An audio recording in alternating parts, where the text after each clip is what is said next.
I crochet flowers for babies that are in the NICU. I believe that every baby deserves to have a flower. And on the NICU, if you don't know, they are not allowed to have real flowers. Now, when my son Everett was in the NICU, I found this out that they aren't allowed to have the flowers on the unit. But I asked the staff, and my crochet flowers were allowed to be on the unit. Flowers are something that can like really uplift somebody when they're going through a tough time.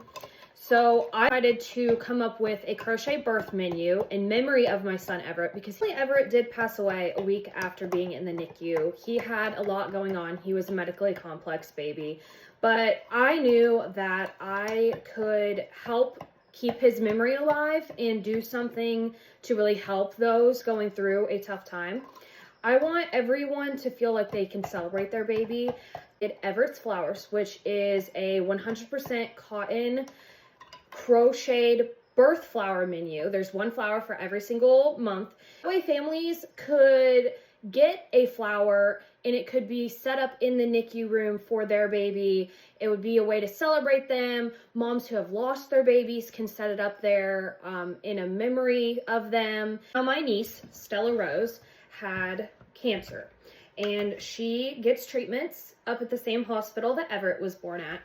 And I found that these flowers could also go on her unit without causing issues while they're getting cancer treatment, because you don't want to have a bunch of germs.